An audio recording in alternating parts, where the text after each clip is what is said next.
In May of 2023, me and my friends took a class trip to northern New Mexico to study the acequias and cultures of Taos. For those of you who don't know what acequia is, it's a form of flood irrigation that was developed in the Middle East and then spread by Spaniards to the American Southwest. During the 2 weeks we spent in Taos, New Mexico, we visited art museums, graveyards, the Taos Pueblo, the mountains and deserts of the surrounding region. We had snowy hikes through mountainous streams and walks through the high deserts of the areas around Taos. We also drove north and got to see the great sand dunes of Colorado. But we'll get to all that later on in this video. So come along with us as we explore some of the last wild areas of the American Southwest.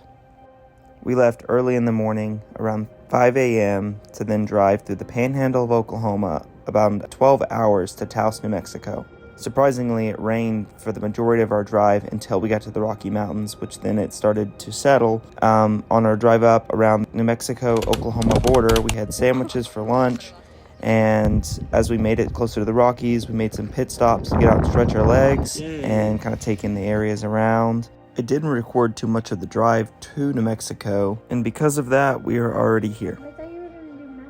When we arrived to our hotel in Taos, the atmosphere was rainy and cool. Every afternoon it seemed to rain, and we noticed that right outside our balcony there was some what I believe are Gunnison prairie dogs. They are slightly larger than black-tailed prairie dogs and really an enjoyment to watch. The next morning we got up for a lecture at the Dole Reed Center, where we learned about Dole Reed and his history, about his artwork and all of its different forms. This was our classroom. We had a small building which we could go inside for, but the weather was pretty nice, other than the days that it was raining, so we spent a majority of the class outdoors in the sun, where we could enjoy the fresh air. Most days we'd go to the hot tub after a long day of going to class, and here I did a time lapse of the mountains while we were enjoying the hot tub. That is it for the first day, so we'll see you guys in the morning. The next day we made our first site visits to the acequias. These are water networks that are diverted from upstream up in the mountains down into the valley of Taos and then dispersing it among farmers. While we were on this trip, we also had tasks such as doing tin watercolors while we were in the area. So we visited many historic sites such as the Pueblo and some churches to get some ideas for what we were going to sketch.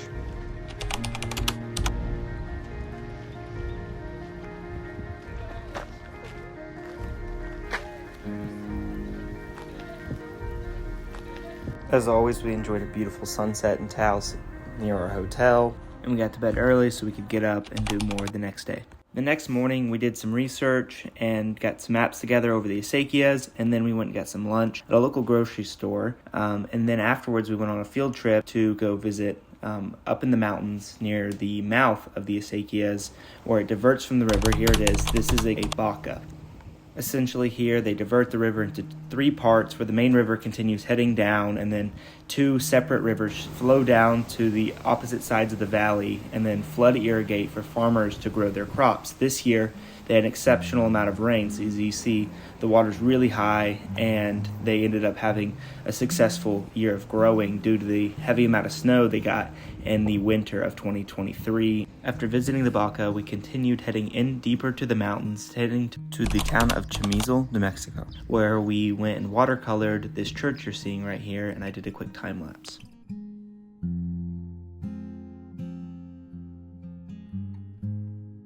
As we were leaving the church, we actually discovered a acequia bridge, which this is one of the acequias which they had to run across this other river, and I thought it was really interesting. And its construction is pretty simple, just consisting of two hollowed out logs on a bridge or some kind of support. After a day in the mountains, we got home to a beautiful sunset. This was the view from our balcony on one of the prettiest sunsets of the trip. And once again, I did a time lapse as we sat and watched the sun melt behind the mountains. We stayed up a little while afterwards, but then got to bed so we could get up and go to Bell Farms the next morning. Good morning, everybody. Here's our drive in on this small dirt road to Bell Farms, which is a small local-owned sustainable farm operation outside of Taos, New Mexico. We got to see their acequia, and they showed us how they controlled the water and how they could raise it and make it go and divert to different branches that they had throughout their property to irrigate their crops and their other fruit productions. Their farm has an excellent view of Pueblo Peak, which is the prettiest mountain in the whole valley in my opinion. I went off by myself for a little while to capture the ambience of the desert around us near their acequia, and here's what I captured.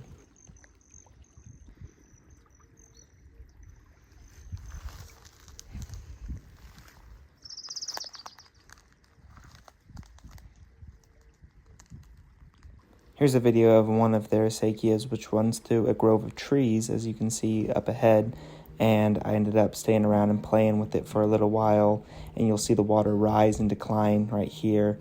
Now, what's amazing about the flood irrigation here is none of it goes to waste. There's no concrete confining it into the bounds of a canal, meaning it recharges the aquifer for the locals in Taos, making this an extremely sustainable practice.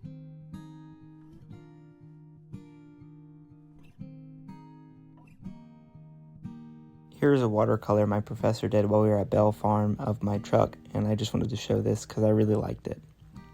After helping at the farm, we ended up hiking a little bit further up the mountain to get a great view down on the valley below.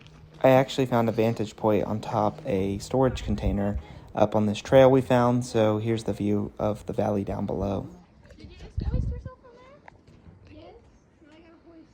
As you can see in this video, storms are approaching, so we ended up going back to the Dole Reed Center, and here's a time lapse of the storm. While it was raining, we ended up doing some more research and started creating some more maps and studying the sites a little bit further indoors. And then we went to another church to take some photographs and look around while it was raining. We didn't end up doing any watercoloring here, but some people took some photos and came back and did watercolors of the area. But because of the rain, it was a nice day to go check out the art museum. So after the church, we ate some lunch and then moved on to seeing some of the historical houses and other museums. And here's some clips of those.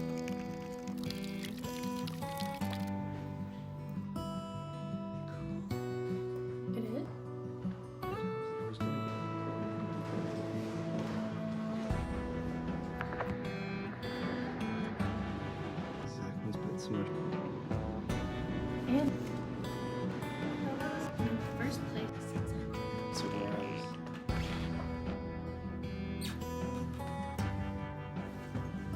After exploring a few art museums, we headed to the town of Arroyo Seco, which is just north of Taos, about 20 minutes, to get some ice cream and see some of the other shops around there and check out some of the local art once again. And we found this nice little spot by the river where we sat and relaxed for a little bit while we killed some time before we had to go to the hacienda. After going to Arroyo Seco, we ended up driving through the desert a little while and then making our way back to Taos, where we met with the rest of the group at the Taos hacienda for a presentation. When we arrived at the hacienda, we explored the grounds and we sat next to this river for a little while and just listened to the water flow, and then walked up to the hacienda. But first we had to get a picture with this giant cottonwood tree Talon and I found, and then we went into the hacienda to explore the interior once others from our groups arrived. Once the presentation was over though, it was pretty late, so we went straight to bed once we were done, so we could get up the next morning to go see the gorge. It's over there. Oh, okay. See me? This is the gorge, carved out by the Rio Grande River over thousands, if not millions of years. This monumental canyon formed. And something particularly interesting was happening while we were here, as the river was at its highest point that it had been in probably the last 100 years. Many locals had said they had never seen it at that point, and that was due to the record amount of snowfall the Rocky Mountains received in the winter of 2023. After the gorge, we killed some time by driving through the desert, but then arrived at the Taos Pueblo. Here we learned about this over 800-year-old structure known as the Taos Pueblo, which was occupied by Native Americans since the 13th century.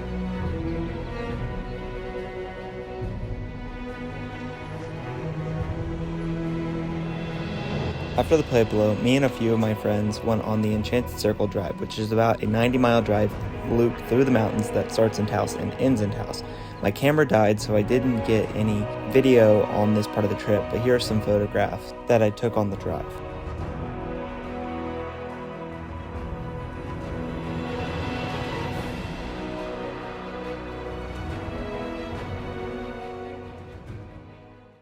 When we arrived back at the hotel, it was raining, so we sat on the balcony and watched the rain come down across the valley. We got up early the next morning to head to Albuquerque, so we'll see you guys then. We headed south towards Albuquerque to go pick up some cacti with my professor. I'd been working on a project the past couple of semesters with this professor, and we were finally getting to go pick up some of the cacti. And as some of you may know from watching my other videos, I have a special interest in cacti, specifically cold hardy, and we were designing this garden for the university that we go to and that she works at. And there were a few nurseries in Albuquerque which had species we couldn't get our hands on in Oklahoma and Texas. But anyways, here's a montage of our drive to and from Albuquerque.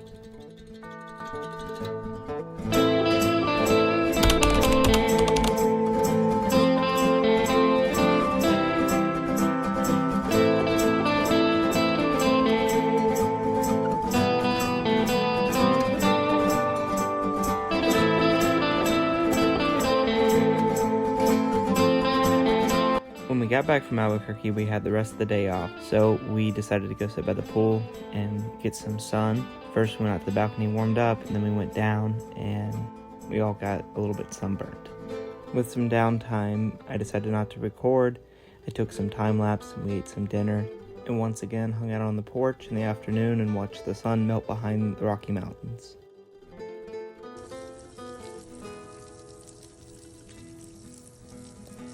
After sunset, we hung out for a little bit and then got to bed.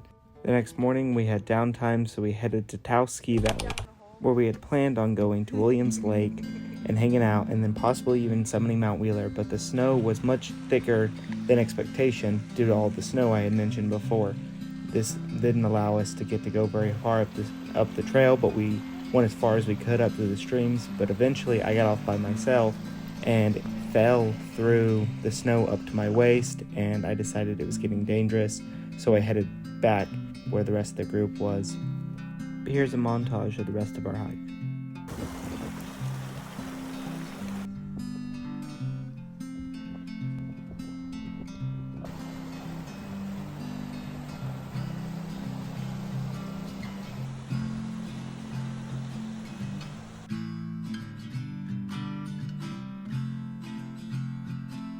After the mountain, we got some dinner, went home to watch the sunset, and then we got up the next morning to go study the acequias once again, and this time we were invited to a local resident of Taos. He allowed us to film and study his acequias running through his properties, which gave us a deep insight on the project. And our map, which I'll put on the screen right here, was actually developed for his site. So I have an exact map to scale of his acequia, which runs through his property, and kind of describes how you could construct one. But you can see how green the acequia makes the area for being in a high desert. His acequia is feeding a food forest that he keeps for himself, so he can study and grow more crops than he can sell to the local residents of Taos.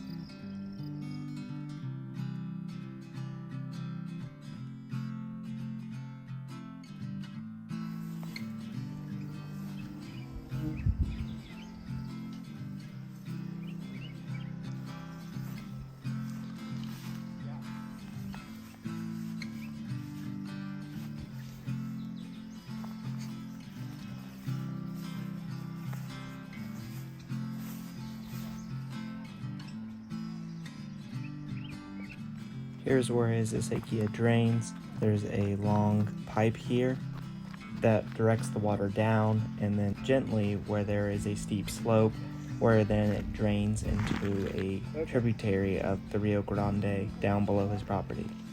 After that property, we then went to go check out the earth ships, which are located about 45 minutes outside of Taos.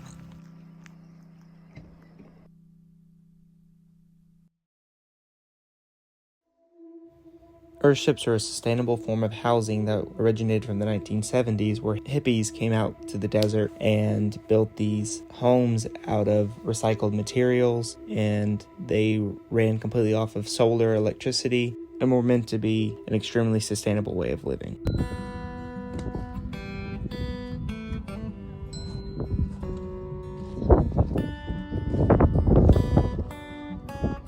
I walked right outside the houses and I saw some birds out in the desert and it drew me out.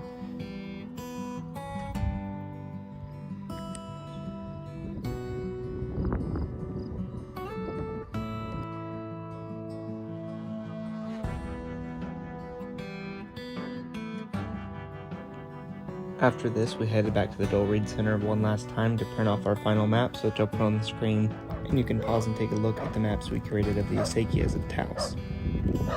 Here are some of the cacti that we got from Albuquerque the other day. I planted them up before we left as the sun was setting on our final day in Taos. The next morning, we drove about 3 hours north to the Great Sand Dunes of Colorado. Here we are looking out at Ute Mountain, which is a dormant volcano which rests in the San Luis Valley. We were actually parked on the New Mexico-Colorado line heading up north towards Alamosa, Colorado. We decided to hike to the High Dune in Great Sand Dunes National Park. 4 of us hiked to the High Dune, which is about as tall as a 40-story building, around 800 feet in height. This makes it the tallest sand dune in North America.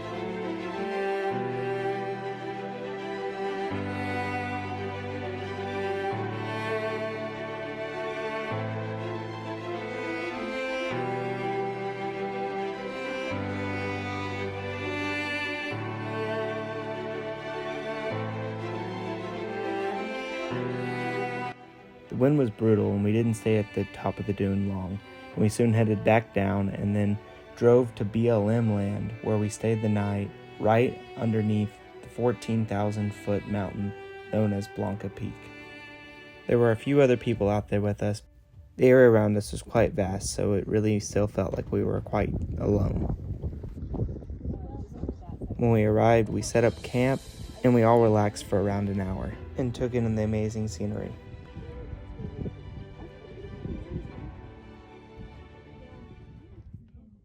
I think I have to go pee. You videoing? No, I don't. The trash bag, I think, might be in the same spot again.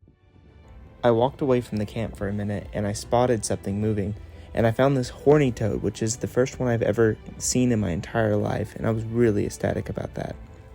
I had to catch him and show him to the group, but then I released him right back where I found him.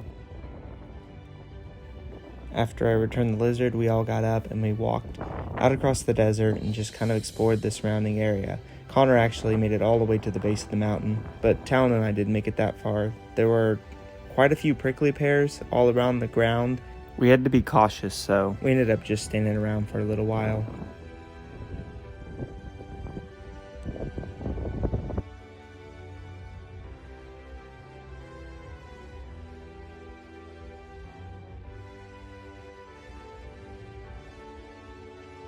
This is what I meant by there were prickly pears everywhere. In some places it actually felt like a maze, and it was pretty difficult to move around without stepping on one.